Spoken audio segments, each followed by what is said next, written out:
What's going on, Dodgers Nation? Welcome to the Dodgers Nation post-game show. My name is Doug McCain. You can follow me on Twitter and Instagram at DMac_LA. And thanks for rocking with us after the Dodgers get the big road win over the Chicago Cubs. They get back to 500. The James Outman game. Outman is outstanding, and he had a game for the ages. 2 home runs, the outfield assist there to get a run, prevent a run from Mancini there, and then also the grand slam, the go-ahead grand salami there in the 9th inning. We have so much to get into. Mookie Betts playing shortstop at the professional level for the first time since 2012. Mookie hasn't played shortstop at the professional level since he did for Low A Lowell on 7-6-12 against the Auburn Doubledays. And he made a fantastic 6-3 double play to really help this Dodgers team. And how about a big shout out, big credit to that Dodgers bullpen. That Dodgers bullpen was fantastic tonight. Michael Grove, he leaves the game early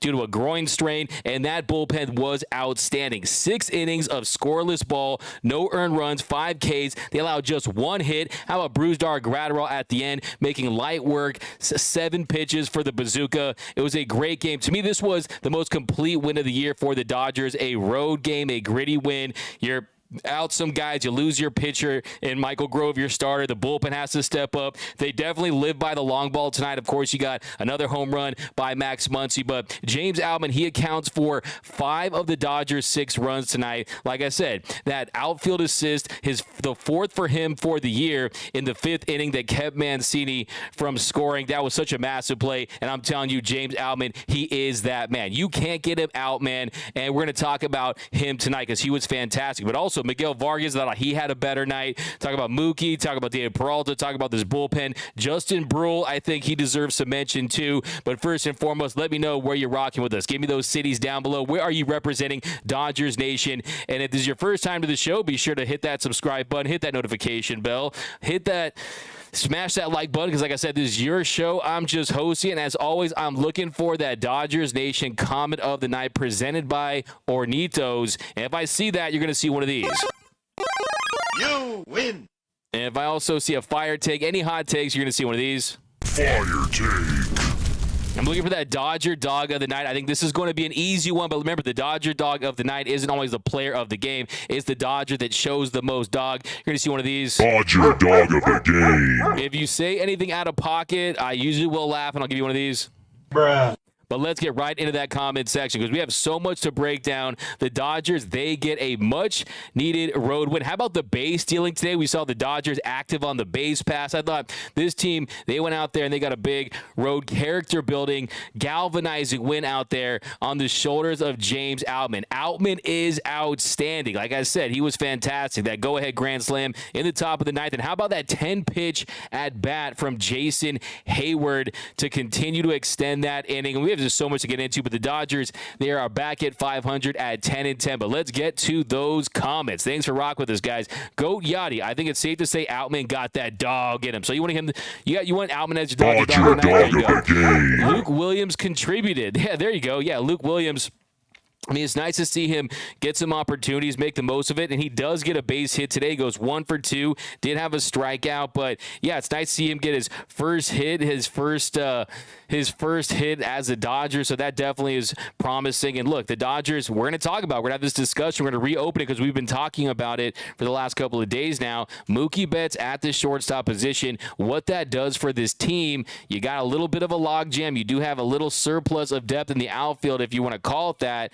And if he can play shortstop at even a league average level and maintain what he does at the plate, I mean, how about Mookie Betts? This man can do it all. He can dunk a basketball. He can run routes like he's an NFL receiver. He can solve a Rubik's Cube in less than 10 minutes. He can probably cook. I mean, this guy, there's nothing he can't do. And for him to come off cold off the bench, congratulations on baby number 2, by the way, to the Betts family. Comes off the bench, gets a single, has that big 6-3 double play there in his first big league put out as a shortstop. I mean, such a memorable game today. But here we go. Keep Outman at leadoff. That's from Brady Horn over on YouTube. We'll talk about that for sure. Got some thoughts on that because, look, if you look at James Outman's numbers, I mean, he is phenomenal for this team. I mean, if you look at his numbers, he's second on the team with a 1,042 OPS, trailing just Max Muncy. He's hitting .290, slugging .645, 5 home runs, 3 triples, 1 double, clutch base hits. Also, if you look at that on base percentage, a 397 on base percentage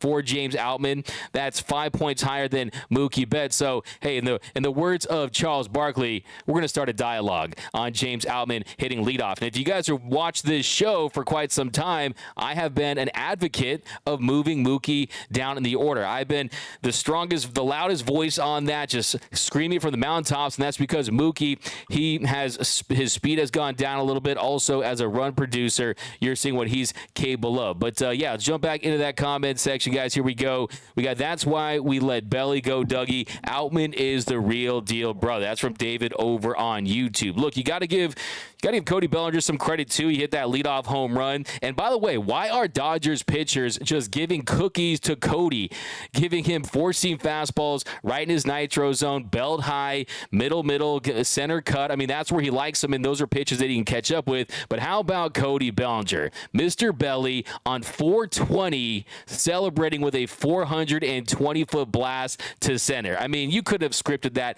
any better, Cody Bellinger. But thank God Outman gave up on football. Mr. Seabad, yeah, he was a conference player of the year, 93 tackles, was a promising linebacker. But yeah, I mean, if you guys have seen some of the videos I've done on James Outman, the interview I did with him during the offseason, this is a guy that puts in the work. I remember talking to his dad at one point, talking about just his ruthless, tireless work ethic. I mean, Christmas Day, he even got in a big lift in. So this guy wants it, and he's seeing the results. And we got Keep Moody. If you guys, let's pose that question right now. Let's pose that question. Do you want to see James Outman at the leadoff spot? Because heading into today, he was 4 of 12 at one point, and you're seeing what he brings, because he brings a combination of power and speed. I mean, you're talking about a guy who's the 25th fastest player in all of Major League Baseball. You're talking about a guy who's in the 92nd percentile in sprint speed, and you compare that to Mookie Betts. Mookie's under league average. He's around 44 or 45th percentile in sprint speed. So, yeah, it's an interesting conversation, I think. Ultimately, if Mookie is going to look, and Mookie during the spring training run, he kind of mentioned that it is not the end-all be-all for him to be at leadoff. He doesn't have to hit leadoff anymore. He doesn't insist on it like he did back in 2020 when they started him in the 2-hole, and even saw Max Muncy leading off, and then they moved him to that leadoff spot, and the Dodgers really took off and caught fire, and they went on to win the World Series. So, yeah, I wouldn't have an issue with it, but also, too, you have to consider what that does to the middle to the bottom of that lineup, and that has been one of the big issues for this team. Yesterday, they go 0 for 13 or the night before, 0 for 13. Yesterday, they struggled with their bottom of the lineup. Tonight, though, you got some key contributions. Tonight, the Dodgers, the bottom of that lineup, David Peralta goes 2 for 3. Miguel Vargas goes 2 for 4. Luke Williams 1 for 3. Austin Barnes, he struggled. He hit into a double play. He's hitting 40 this year, so he's definitely struggled. But, yeah, it's an interesting thought. But let's jump back in the comments section. We're going to break this one down, because what a win for your Los Angeles Dodgers, who get back to 500. Mookie Betts playing shortstop. I mean, this could open some things up for the Dodgers. And, hey, what did my man Plato say about 10 billion years ago, right? Necessity is the mother of invention.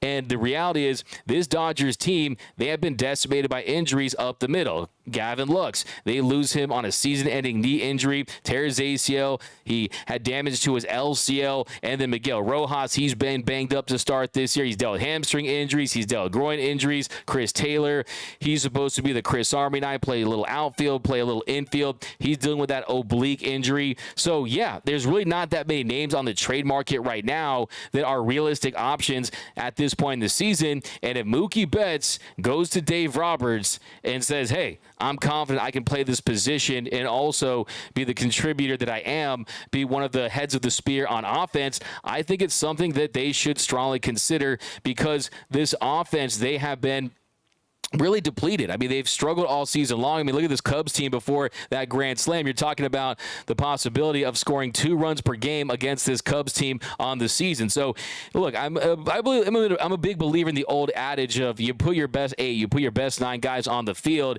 And right now, if you're looking from an offensive standpoint, it does make some sense. Now, Dave Roberts, he tiptoed around the idea, and he basically said that really it's just he's a third stringer, and if guys are healthy, he's not going to be the starting shortstop. But I think if you see this offense struggle, if you see a lack of production from Miguel Rojas, who really hasn't been able to give them much of anything at the plate to start this year, if you see that, then I think that maybe it's under strong consideration, because really Tim Anderson and Willie Adames, names like that is not going to be imminent. If a name like that comes up and a trade like that gets pulled off by Andrew Friedman and they pull the trigger on that, that's going to be closer to the deadline in the middle of the summer. And this Dodger team, they're hovering around 500. You got a tough schedule coming up with tough road games, tough road series. You got the Rays, you got the Braves, you got the Padres, you got the Cardinals at home. I mean, I think it's something that you do want to consider at this point if you're the Dodgers. Now, the cons are definitely there is the wear and tear, there is the injury risks that come along with it. But yeah, let me get your thoughts on Mookie at shortstop. We're going to continue to break down this game. Like I said, give the bullpen a lot of credit in this one. 6 innings of 1 hit ball, no earned runs. The only hit they got was the Horner single off Bickford there in the 4th inning. But let's jump back into the comments section. Extend Outman until 2032. That's what I said. That's what I tweeted out. I said, hey, give Outman the lifetime contract. We know if he was on the Braves, that would have been done yesterday. But I think it's safe to say Outman got that dog in him. That's from Goat Yachty. We got from 559. What's up, D-Mac? What's up, Michael, over on YouTube? We got Bethany Ring from the 805. We got Alicia Jones over on YouTube rocking with those guys. By the way, if you haven't yet, be sure to smash that like button for your Los Angeles Dodgers, who get back to 10-10. A gritty, a gutsy win for the Dodgers. Like I said, let's jump to that. Let's jump to that bottom of the ninth, the top of the 9th inning for the Dodgers and what they were able to do there, because it will get overlooked. But how about Jason Hayward making his return to Wrigley and him gutting out that big 10-pitch at bat to draw that 10-pitch walk? I think for Jason Hayward, a guy that he struggled at times to get his bat on the ball. He's been overmatched by high velocity at times. For him to go up there and put up a great at-bat and really keep this rally going, I thought was just so massive for his confidence. Just great to see such a team player. And James Outman, he told me during spring training that he has really enjoyed playing with Jason Hayward. And it does feel like he has taken him under his wing, and he's learned a lot from him. So we got Amarillo, Texas, Billy Nutt over on Facebook, Joe Bennett, Muncy is on fire. Yeah, Muncy, he continues to produce. He continues to really change just the whole narrative of him overnight. And he even said that, yeah, I mean, what this step back does is it puts him in a much better position to get the bat speed, get the bat plane where it needs to be, engage his lower half, get himself to the ball. And it's also a confidence thing, too. I heard Max Muncy on Dave Vassay's show talking about when you start the season like he did with that platinum sombrero, the 5 strikeouts, that does start to wear on your confidence. So he knows with this move, the bounce that it gives him, the approach that it gives him, and the basically better results that it produces is the fact that he can go to this when he needs it. That's definitely going to bode well. And Max Muncy, he has definitely been, like I always say, he's the barbecue sauce on this team. I mean, he is a guy that when he produces, he takes this team to a whole nother level, because you're getting consistent slug and also a guy that can get on base. And Max Muncy, he's currently the team leader with a 1,057 OPS. And tonight, Muncy, he hits his 8th home run of the year. That's tied for the league lead. Jumping to the top of the 2nd inning, 0-1 pitch. Max Muncy crushes a solo bomb to lead off the 2nd. His 8th of the year, tied for the league lead. That put the Dodgers up 1-0. And you're talking about his 8th home run on April 20th.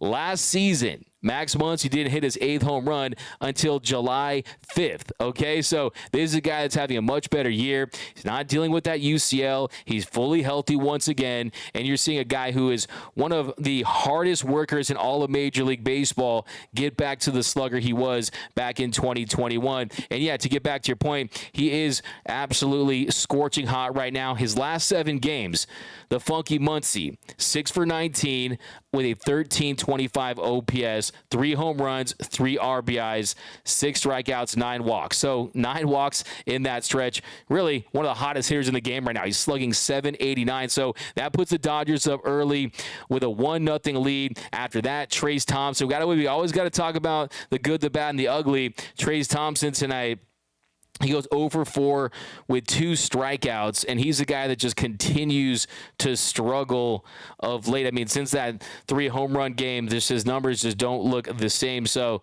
yeah, I mean, he's a guy that continues to struggle. He was in a big – Trayce Thompson had a big opportunity there late in the game where he was able to – where he got a big opportunity there. Which inning was it? I think it was – the 4th, there you go. So yeah, Trayce Thompson's a guy definitely needs to really pick it up offensively, because look, I mean, if they're going to mix it up with his outfield, you want to start to see him get some more consistent results out there, and just wasn't another good night at the plate for him.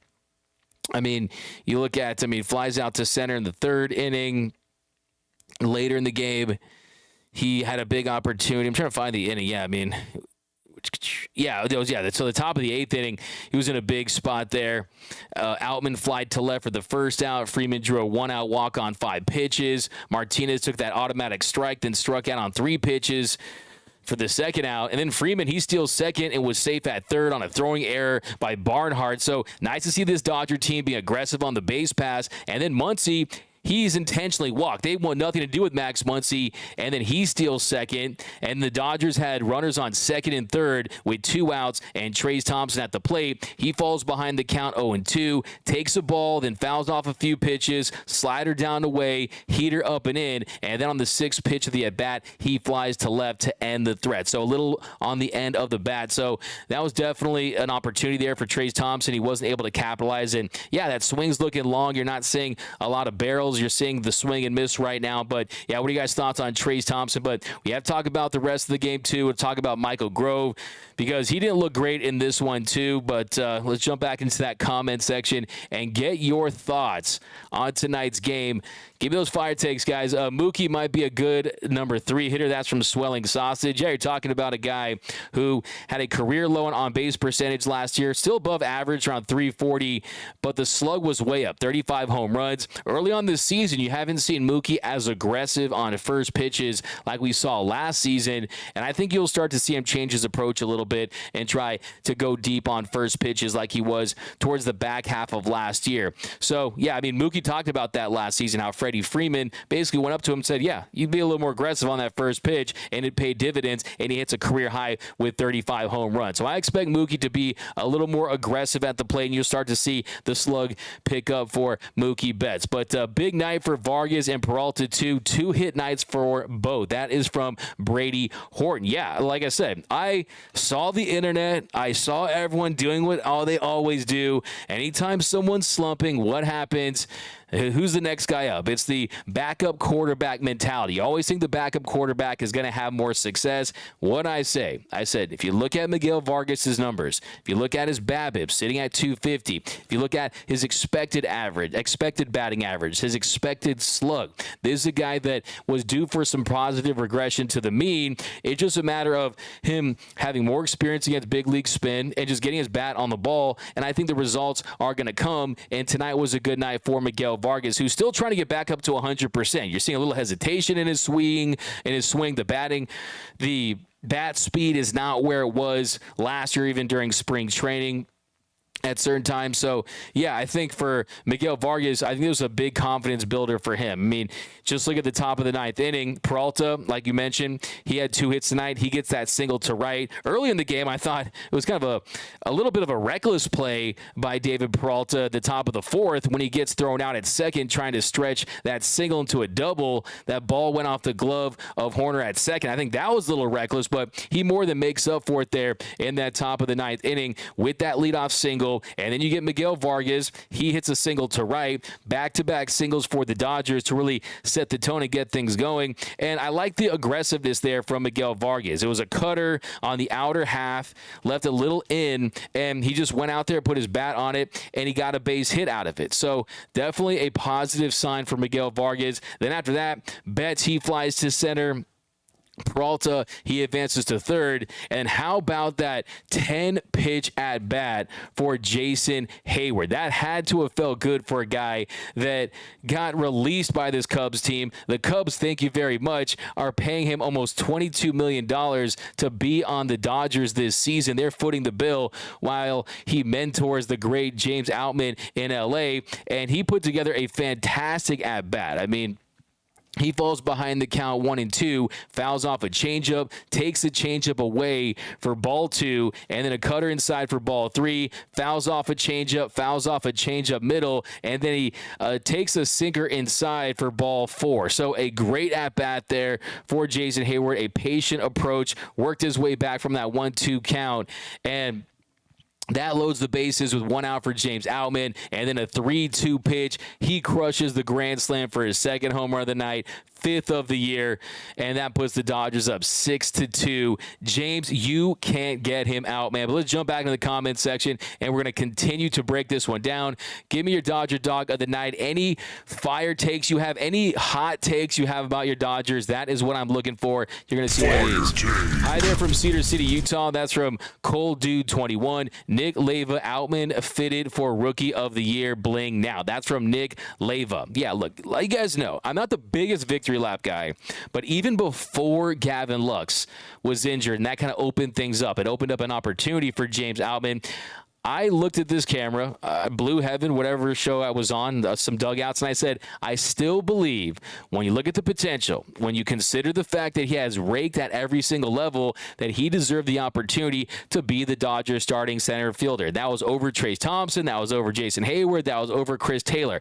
I was the president of the James Outman fan club, the conductor of the James Outman train, the bandwagon of the Outmaniacs, and you had people out there saying, oh, he has some options out there. Maybe you start him in AAA, then you bring him up. I said no. What must be done eventually should be done immediately, and giving James Outman this opportunity has been exactly what this Dodgers team needs. You get an absolute influx of young talent. You have a guy that has that quick twitch. He's got that short, compact stroke from the left side, can hit for power, can impact the game defensively. I mean, his outfield assist gets me just that he had to get Mancini there in the 5th inning. That was just as exciting as some of his home runs, because I love seeing that. And you have seen him. I've seen him before games working with McCullough and charging the baseball, the way he attacks the baseball to make throws. He is such a sponge at the major league level. And I also said, too, during spring training, what I said he went to Sarah High School. That is the same high school as Barry Bonds, same high school as the CEO of Trader Joe's, the same high school as Mr. Tom Brady. Tom Brady, he was taken in the 6th round. He was sort of an afterthought. James Outman taken in the 7th round, sort of an afterthought, sort of a late bloomer. Not saying he's going to be the greatest baseball player in history like Tom Brady is in the conversation for football, but still he plays with that chip on his shoulder, and that's what you love about a guy like James Edward Outman. I think that's his middle name, right? Dodgers 10-10, but still... I want to get that. Dodgers 10-10 and still leads the NL in runs. Yeah, I mean, there's a team that has had some big run games. You saw even the games against the Diamondbacks had some big run games, and they still lost some of those games. So that was kind of the theme early on in the year. They had some offensive explosions, saw some 10-run games. You saw the Max Muncy multi-home run games. And that's kind of the theme with this team is they have the ability to explode, but you just want to see it a little more consistently on a night in and night out basis. Yeah, but this Dodger team, they lead. I mean, when it comes to runs, they're right up there at the top. I mean, right now the Dodgers, they are first in the National League with 105 runs. And that only trails the Rays, the Rangers, and the Red Sox for the big league lead. So yeah, this Dodger team, through 20 games, 105 runs. That's over 5 runs per game at 525, so that's more than last year. But like I said, that's going to balance out. I mean, it's going to balance out because they have had some games where where they just exploded. I mean, that's just kind of what we've seen with this team. And unfortunately, there's some feast or famine. There's some boom or bust, but that just kind of comes with the territory. I mean, they had the 10-5 win against the Giants, the 9-1 win against the Giants. They had the 12. They scored 8 runs in a loss to the Diamondbacks, 6 runs in a loss to the Diamondbacks. That 13-run explosion against the Colorado Rockies at home.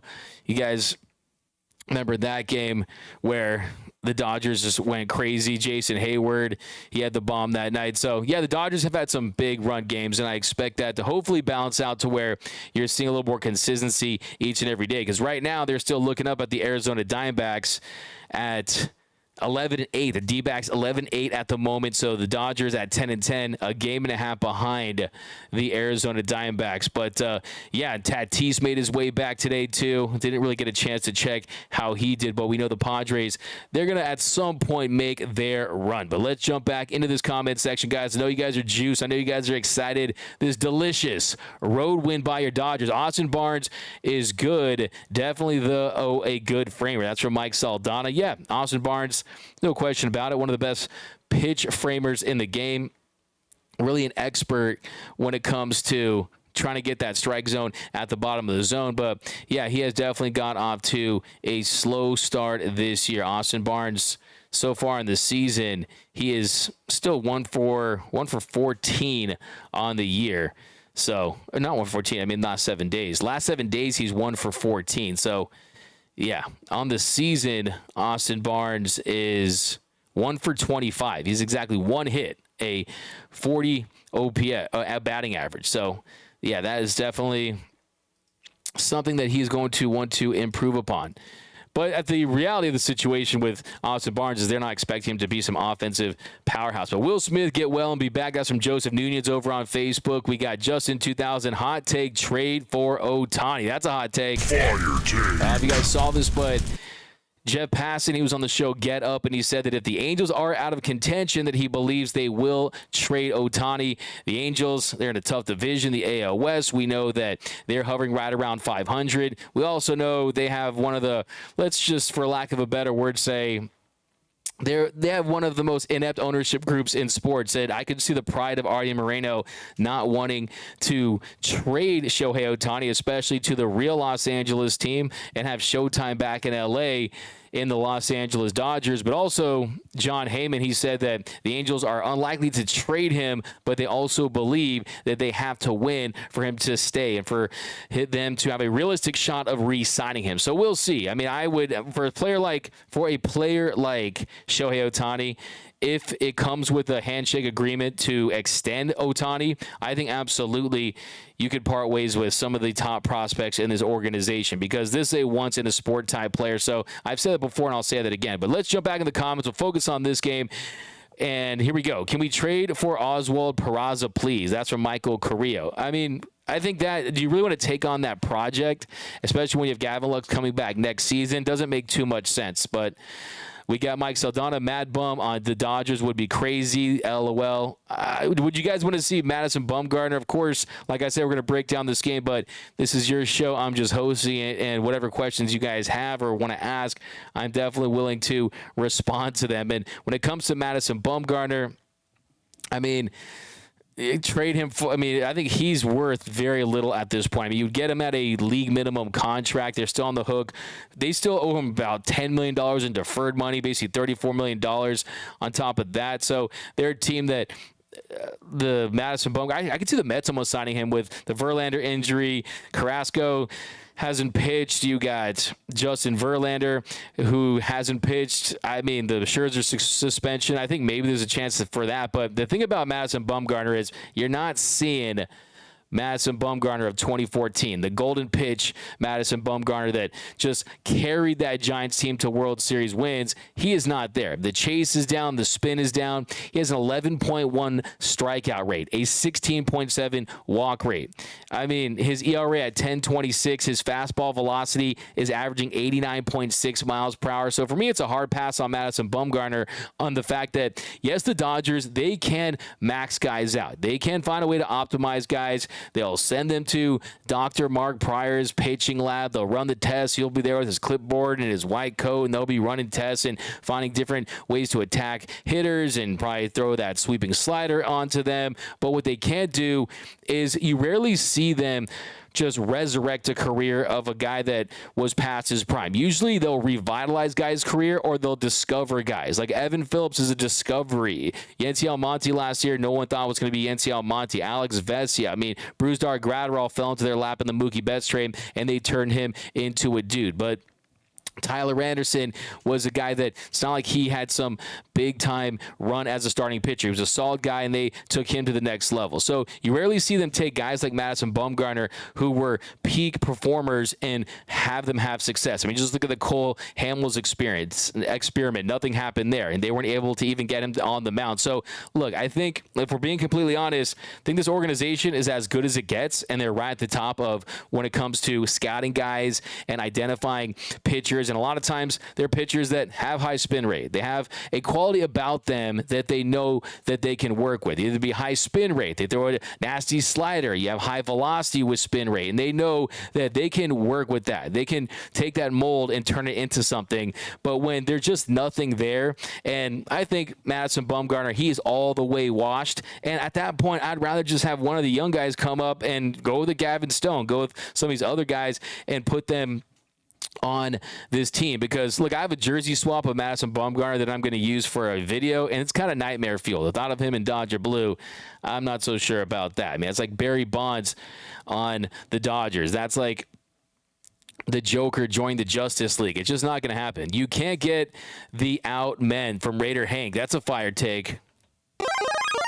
Noah Cameras. My man Noah Cameras, man. You want to know all about the Dodgers? I know a guy. Go follow him at Noah Cameras. The best stats in the game, best insight on your boys in blue.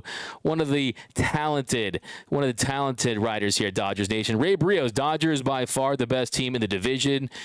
Yeah, I mean, I think that is something that this division, that's not saying very much, because this division it's kind of been a mid-off so far. Not a lot of great teams, not a lot of teams running away with it. Teams trying to find themselves. The Diamondbacks, they're trying to find out if these young guys can contribute and sustain. And I think this Diamondbacks team, letting go of Madison Bumgarner and valuing a roster spot over saving money, that tells you the direction that that organization is heading in. And I think for this Padres team, you get Tatis back. We know the talent, the explosive pieces they have up and down that lineup. We'll still see if a division title can come to fruition, because they haven't won the division for quite some time, 2006. So it's been a while. But Dodgers need to string together some wins. Let's go Dodgers. That's from Tina Guzman. Yeah, what's up, D-Mac? It's Joe from L.A. Tony Gonsolin looking good in his AAA start. Hope to see him back soon later. Yeah, I think that was definitely something that was extremely, extremely promising for this Dodgers team, to see Tony Gonsolin go out there and pitch well. And, yeah, gave up the home run. But other than that, he ended up going 3 innings, allowed 1 hit, 2 earned runs, 7 punch-outs, had 2 walks, 57 pitches, 35 for strikes. And, yeah, he threw 93. 13 swings and misses. So, yeah, I think Tony Gonsolin, if you look at those highlights, he looked really, really good today. And that's definitely going to be something that they need, because with Michael Grove, the fact that Michael Grove, yeah,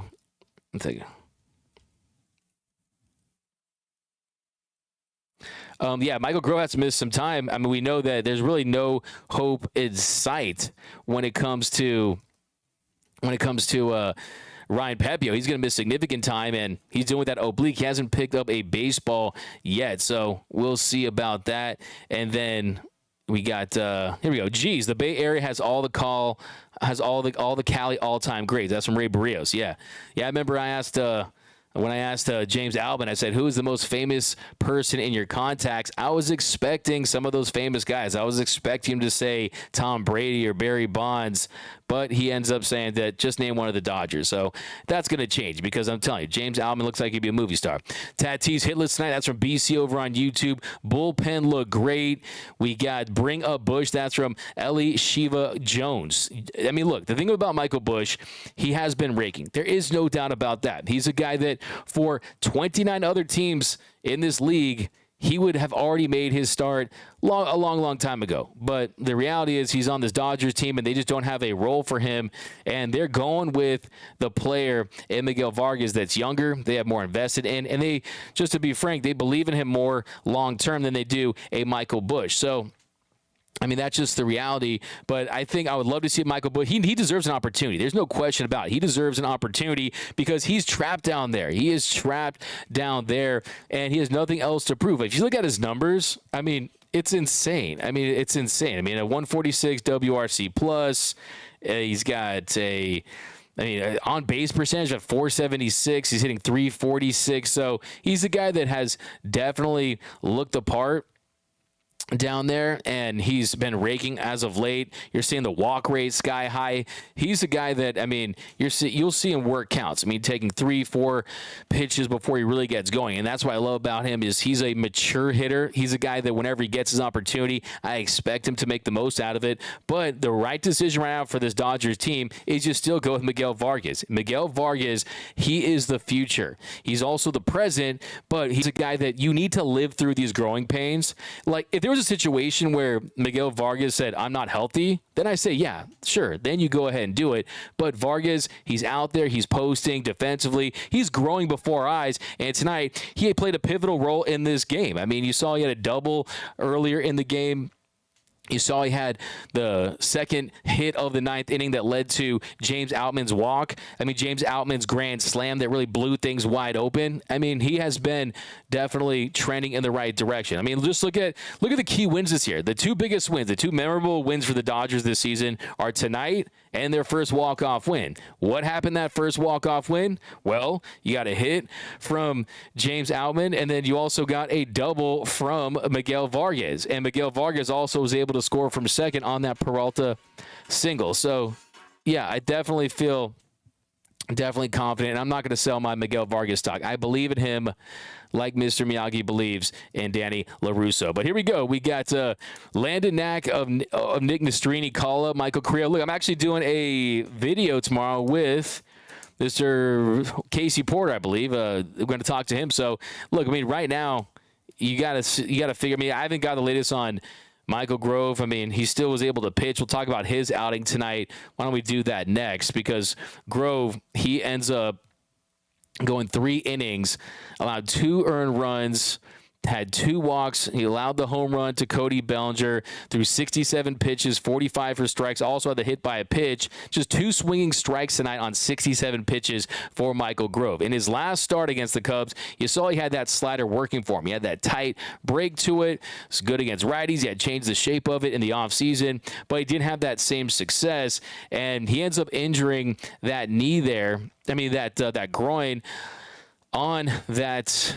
He ends up injuring that groin when he gave that double to Mancini. So not a bad pitch, a slider on the inside corner, but that was it for Grove. Looked like he might have hyperextended his leg at one point, but still goes as a groin injury. And yeah, he's just going to get you by. He's not a guy that is going to project as a top 3 starter in your rotation. He's just really a duct tape guy. He's some WD-40. You're just kind of looking for a quick fix there. But good thing I bought my Outman rookie auto card for $40 a few weeks ago. Flip TCG. Well, hey, how about the fact me and Mr. Noah Cameras, who we have a joint fantasy baseball team.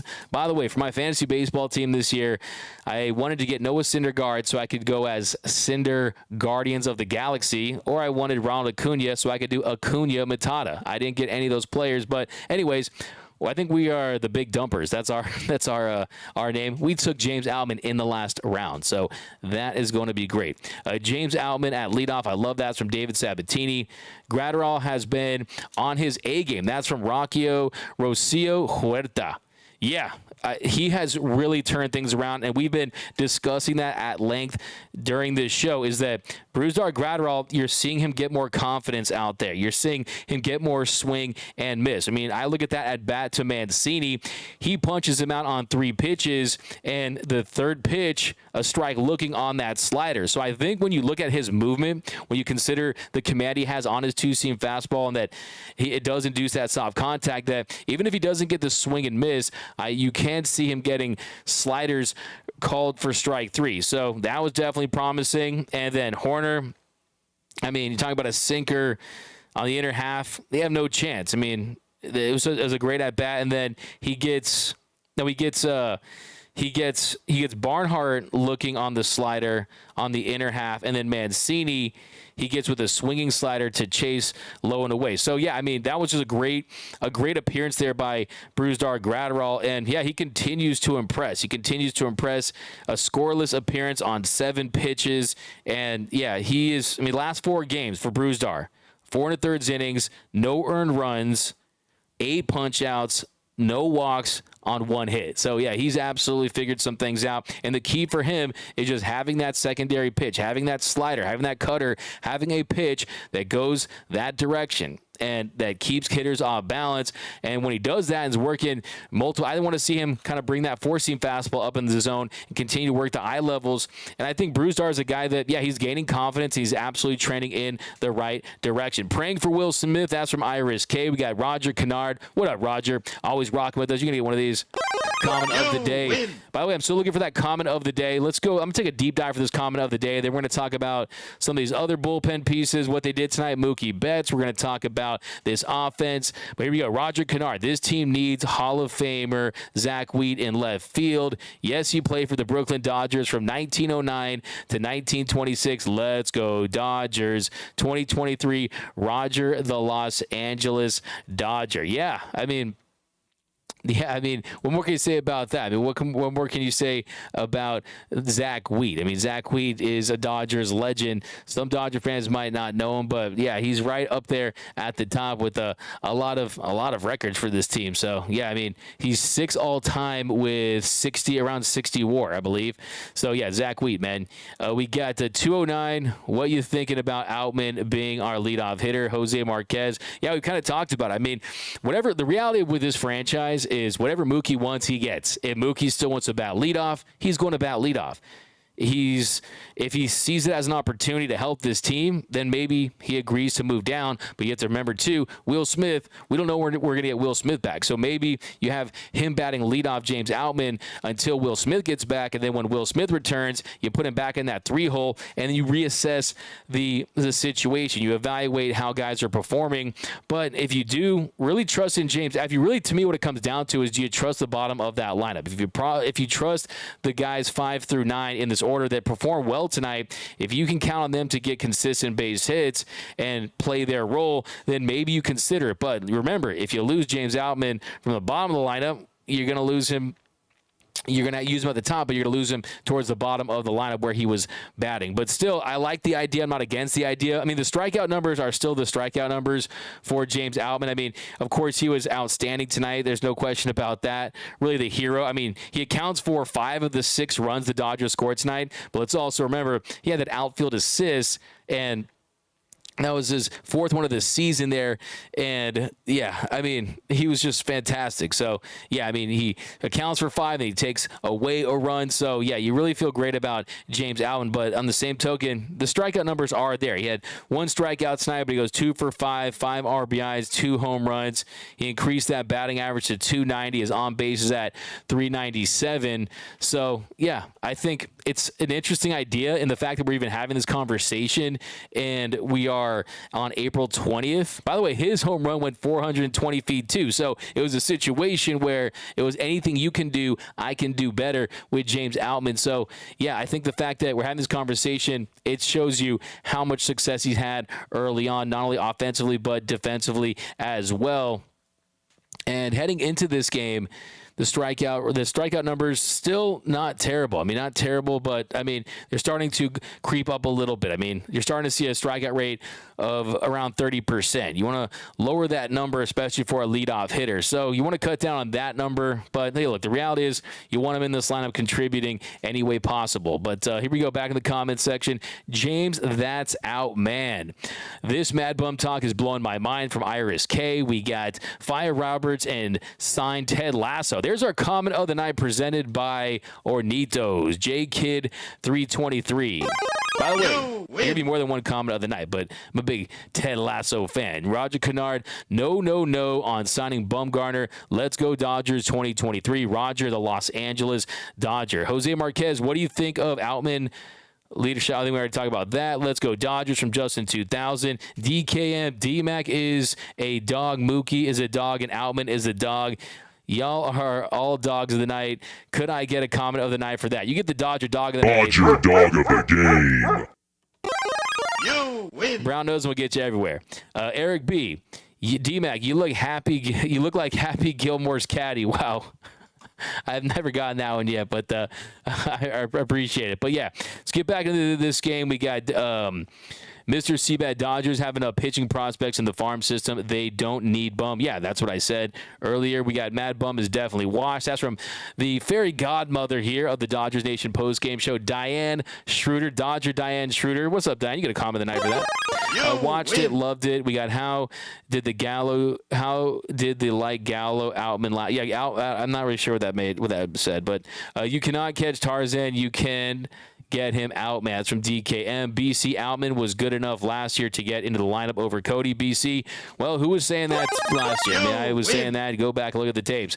Outman, Rookie of the Year. Yeah, I actually predicted that Outman would finish in the top 3 of the Rookie of the Year. Well, it looks like, yeah, he could make a run at it, but it's a long year. It's a long season, and what I'm looking for first is when does Outman go through that first slump? You're not going to go wire to wire and be a hitter that's going to have success year round. You are going to have some cold spells, and how is he going to deal with failure on this level? That to me is one of the big signs of growth for big league hitters and young players trying to establish themselves in this league. And I think he absolutely has the ability to work his way out of slumps, but you are going to see pitchers adjust to him. You are going to see them try to game plan and find his weak spots. I mean, you've seen him chase at some pitches low and away, similar to what we saw with Cody Bellinger at times. And we know that big league pitching is the hardest thing to do in sports. I don't know, maybe stepping into the ring with prime Mike Tyson or something like that was hard, but to me, hitting a 100-mile-per-hour fastball, it doesn't get any more difficult than that. But, yeah, let's go back into this game.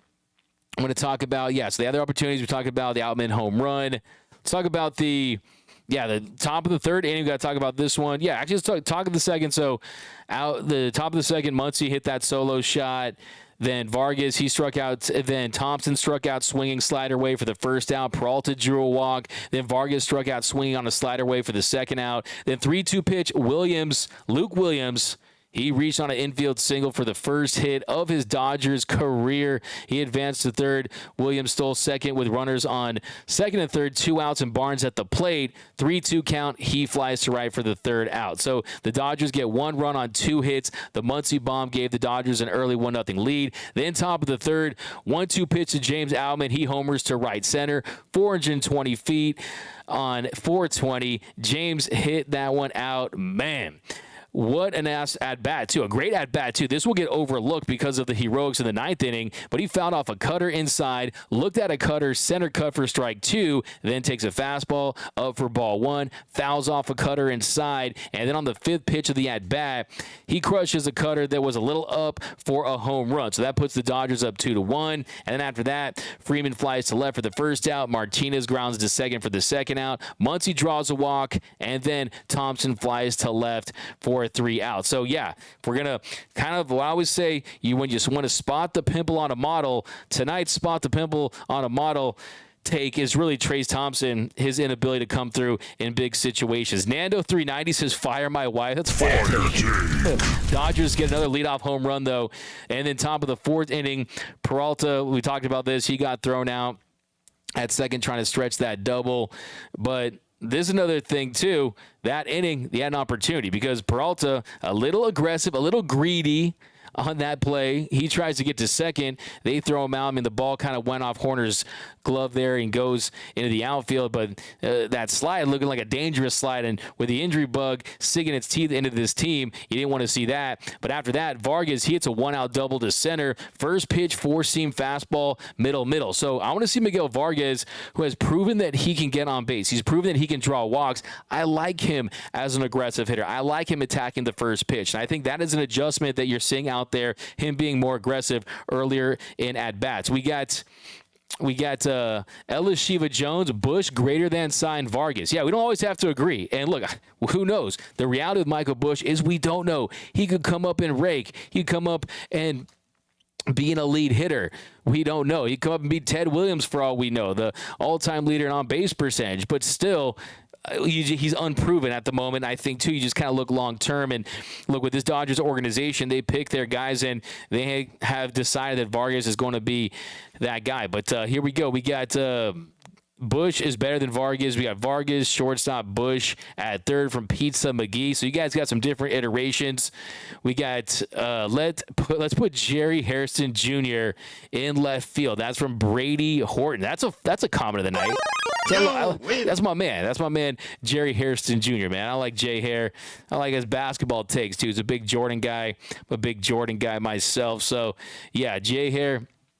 I don't know about him in left field. I don't know about him in left field for sure. But, hey, he was pretty good. Remember in 2012, he was pretty good during that season. After that, his production pretty much fell off a cliff in his last year in the bigs. But that 2012 season, he was a fun guy to watch. He was a fun guy to watch.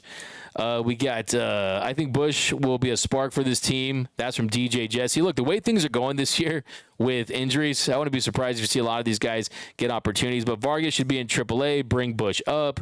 We got Will Smith. That's from Swelling Sausage. Bush can play third. Miggy can play second.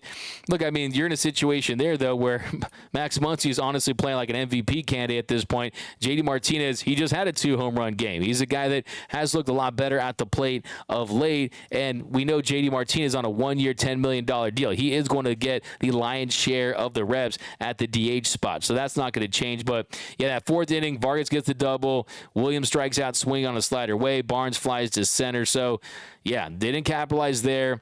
And then yeah, the other story is, I mean, you look at the 8th inning, we already broke that one down. You look at the 7th inning, nothing really much happening there.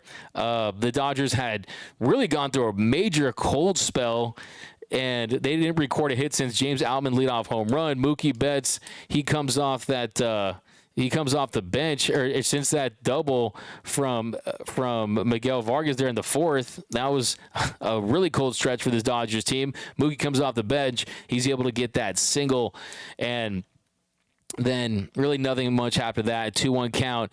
Austin Barnes, he grounded into a inning-ending double play. So, yeah, D-Mac is still in concussion protocols from Brady Horton. We got David, love Mookie at shortstop. It will give him new motivation. Let's talk about Mookie at shortstop, and let's take a look at one of the new features this year, guys, is we're going highlight mode.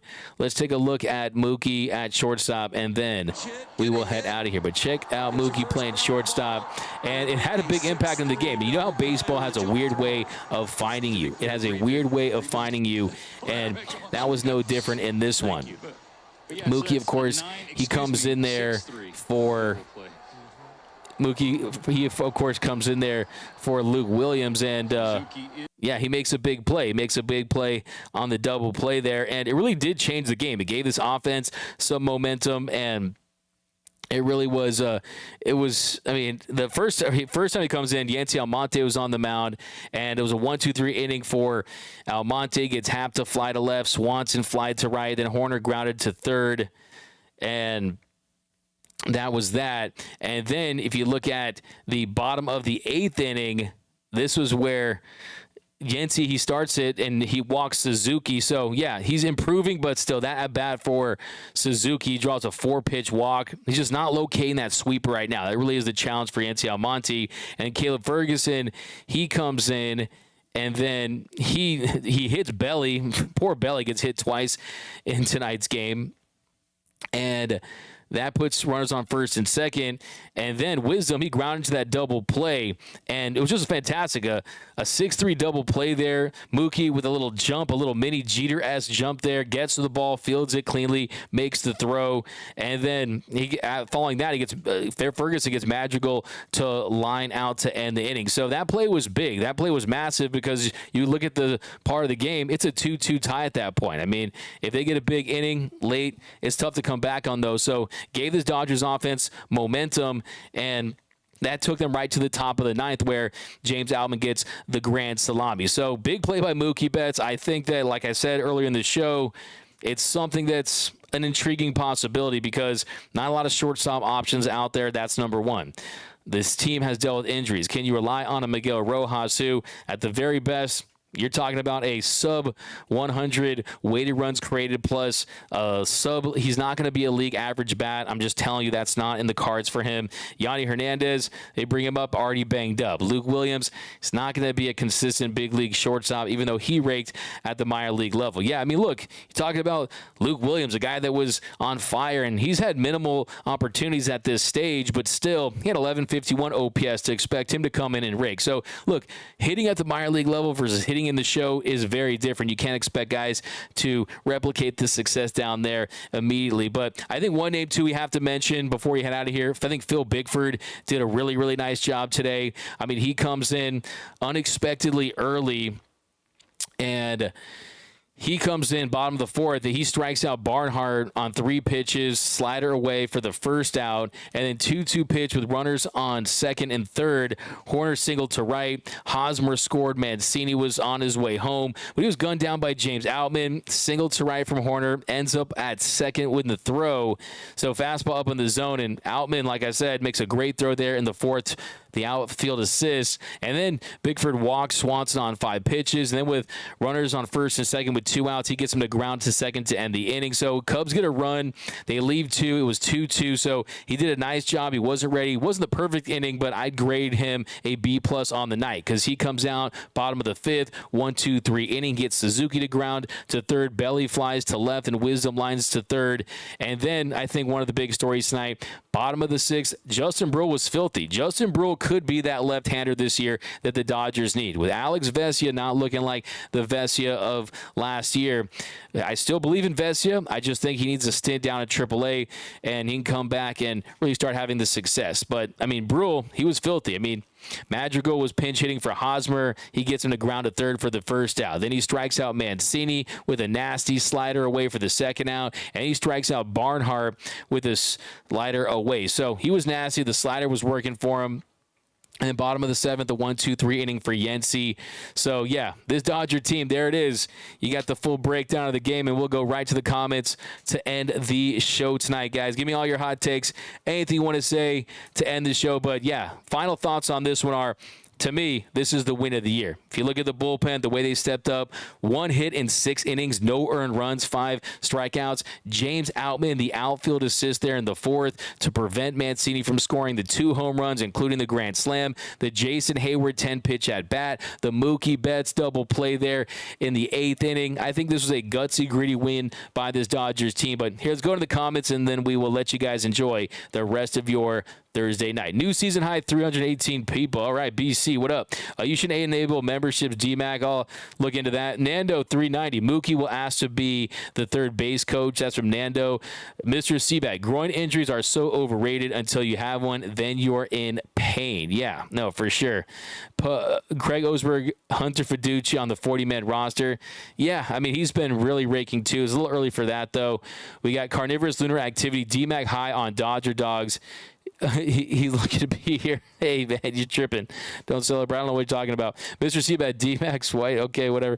Yup, too bad, obvious to ignore. Michael Aldama. What if we went with Outman, Mookie, Freeman, who played awesome there last year, and then Smith with the cleanup spot? Yeah, I mean, Will Smith had a lot of success last year in the cleanup spot. If you look at, I think you really can, I mean, you're missing, but you're not including Max Muncy and JD Martinez. And for this team to really have consistent, sustained success, Muncy has to be the biggest bopper. To me, he has to be the thunder in the middle of that lineup. And I think JD Martinez, he has to be the extra base specialist. I mean, he's right at the top of the league when it comes to extra base hits. He really broke out a few games ago with that 2 home run night. But yeah, Freddie Freeman as a run producer, lower in the lineup. I mean, like the 2-hole really is kind of the new 3-hole as far as you're getting guys the most at bats there. You're getting some of your best players in that 2-hole. But last season, Freddie Freeman, if you look at the difference last year, Freddie Freeman batting third, He bat third in 76 games, 335 plate appearances. He had a 980 OPS. He had 355. You compare that to batting second, 83 games, 373 plate appearances. He had an 863 OPS and hit 299. So he actually had more success batting there in that third spot. 22 doubles batting third, 25 batting second, 11 home runs batting third, 10 home runs batting second. So it's not a major difference, but yeah, I mean, that's what I wanted to see. That's what I've been saying. I mean, I've been saying that I want to move Mookie down, move Freddie down like we saw with Trey Turner, and I think a run produce, a leadoff hitter that is kind of a little more dynamic base runner is kind of what's in store. And if this team wants to make a move for a shortstop like a Tim Anderson, I think that's the ideal spot. But D-Max white hat is merchandise gold. You guys like these hats? I mean, I could mass produce them. A shout out to my friends over at hatlaunch.com. So Michael Almeida, that's not very Ted Lasso like D-Mac. You have to believe. That's a comment of the night presented by Hornitos. Michael Almeida. We got, don't worry, D-Mac, when Outman goes through a slump, the whole chat will want him to motor or blown up or something. That's another comment of the night presented by Hornitos Premium Tequila, the best tequila in the game. Yeah, I don't want to see James Droutman, but if it does happen, you never know. By the way, we got Reggie in the chat. Shout out to my man, Reggie. Always rocking with us. A Dodgers Nation day one. Thanks for rocking with us, Mr. Reggie. We got DCam. Hey, D-Mac. If there is no starter to step up and do the job, let's go back in time and get Henry Rowan Gardner. Yeah, Henry Rowan Gardner. I mean, broke his arm, the rookie of the year. It would be great to see Henry, man. I still laugh at when I see the throw from the bleachers all the way into the game. I mean, that move was just comedy. But Outman has a nice short swing. That's from Swelling Sausage. D-Mac missed a whole flame of a city. There you go. Fire take. Love to hear that. Rochester, New York loves Doug McCain, the wordsmith. Hey, well, thanks, David. I really appreciate that. I really appreciate all you guys always join the show. Give me your takes because, like I said, I mean, I need a place where we could be honest with each other. It's not an echo chamber. It's not a sunshine pumper show where sometimes we have to be brutally honest. But I think tonight is a feel-good night for this show, and I think probably one of the feel-good nights of the year for this show because it's been a frustrating start of the season. I know you guys are living and dying with your Los Angeles Dodgers, but a lot of these losses kind of make you want to pull your head out at times. But we got what up, D-Mac? What up, Max Kuhn? Outman is going to be the rookie of the year, bro. That's from Max Kuhn. I predicted he would finish in the top 3. And I kind of wish I had picked him to win Rookie of the Year. But the Dodgers fire Dave Roberts. Think Peralta was actually safe at second. That's from Dolphman. I got to go back and look at it. It was kind of bang-bang. I think they did get him, though. They did get him. But, yeah. Hot take. This is from Conservative Zach. Hot take. Outman is going to have about 30 home runs. Muncy will get 40 home runs. So I projected Outman at 26 home runs, and I had Muncy hitting 37, I believe. But I would love to see that, a 30 home run year. I mean, look at Cody Bellinger, man. His rookie season, he had 39 home runs. So, yeah, I would love to see it. I think he's so locked in. 213 representing. What up, Max Kuhn? Yay. Sound like a Ice Cube there. The Don Mega. I hate the pitch clock. It's from Carnivorous Lunar Activity. I don't want to dive too much into that one. Imagine D-Mac on a pitch clock. It wouldn't work. Yeah, I need one for the show or my interviews. I'm always going way over. But bring up Bush League. I like that nickname, Craig Osterberg. That's a fire comment. Fire take. Nice to see a clutch hit. Kevin Uhas. I told a coworker Outman is going to hit 36 home runs to lead our team this year just before opening day. Yeah, I mean, hey, a lot of people believed in James Outman, especially you guys on this show, and you love to see that. Good outing by Gratterall. Yeah, we talked about Gratterall. He was great at all. The bazooka was getting the job done tonight. James Goatman from IB Strokin. IB Strokin, that's a comment of the night presented by our friends over at Hornitos. But yeah, James Goatman, yeah, man, Outman is outstanding. I mean, he's a guy that he is here and he's here to stay. But a Boomer Assassin, this is gonna get you a bruh. This is gonna get you a bruh. Everybody loves the big Bush. Okay, bruh. This is a family show. We got Mookie's rocket quarterback arm. That's from Ray Barrios. Yeah, I mean, he has the arm for it. To me, it's just about the feel for the position, the range. I mean, we got to see his glove side range, how he deals with backhands. And, yeah, I mean, look, I have a video of him working at shortstop for like 45 minutes last Saturday. So you could definitely see us on the horizon. D-Mac with the live playback Dodgers Nation coming up. What do I be stroking? But yep, guys, that's going to do it. I can stay and chat and talk Dodger baseball all night long, but we'll get a couple more here. Anything fire, bring it. Brule here for a Brule breakout from JD. Fingers crossed. Yeah, absolutely. Dave Roberts, good job tonight. Yeah, I thought Dave did a nice job tonight. I mean, you pull Yancey when he did. Caleb Ferguson goes in there, gets the job done. I think going to Bigford early when he did, and Michael Grove clearly just physically wasn't able to gut this one out. And yeah, if I had told you at the beginning of today that you're just going to get 3 there from Michael Grove and Tax's bullpen, you're not going to really feel good about that. But go get to watch the game while at work. Awesome, Don Kim. Where do you work, Don Kim? Wrigley sucks from Mr. Seabat. That's a fire take. Hashtag linebackers do it best. That's from Boomer Assassin. Yeah, but thanks, guys, for rocking with us, as always, on the Dodgers Nation post-game show. T-Cam, thank you, man.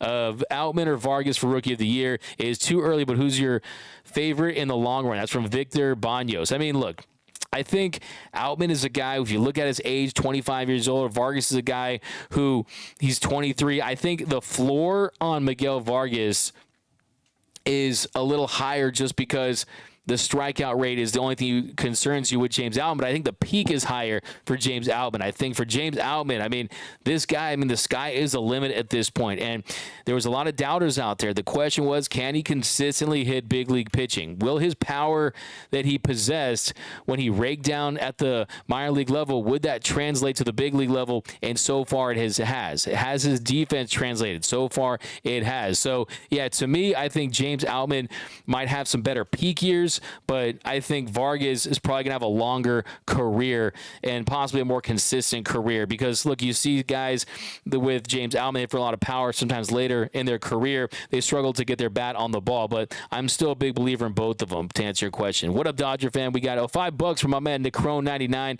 Trace needs to be starting in right. I mean, look, I think what Trace needs to do is he needs to worry about what he can do offensively and try to pick things up, and yeah, he'll find a spot in the outfield. Everybody feels good on 420. Good night, D-Mac. Good night, guys. We got I got that last fire take. Gratterall was great. Yeah, I'd give the whole bullpen tonight as a whole an A+ by Andre Jackson from BC. Tatis Jr. went 0 for 5. 2 strikeouts. Welcome back, Joe Bennett. Hey, Mr. Ringworm, Fernando Tatis. It's going to take him some time. Bigford bicked it up. That's from Andrew Phillips. That's a fire take. Doug, I missed Outman's grand slam. No, Trace Hayward. How could you miss Outman's grand slam? It was one of the moments of the year so far. But hey, go ahead, rewatch the game, pretend like it never happened. You can do like the Men in Black little zapper and just erase it from your memory, and you can experience it like you would never, like it was in real time. But hi, Diane Carnivorous. But Betts looked good playing shortstop. Yeah, we discussed that. He definitely made a nice play, a game-changing play there late in the game. Mr. Seabad, I'm not going to read that, but it did make me laugh. But thanks again, guys, for rocking with us here after the Dodgers get the big win. James Outman's grand salami there late in the 9th inning puts the Dodgers on top 6-2. The bullpen was fantastic. Mookie Betts made a great play at shortstop, and your boys in blue get the win. My name is Doug McCain. You can follow me on Twitter and Instagram at DMAC_LA. If you haven't yet, be sure to subscribe to the Dodgers Nation YouTube channel. Hit that subscribe button. Hit that notification bell. And remember, nothing brings us together quite like Dodger baseball. And until next time, think blue, bleed blue, and I'm out.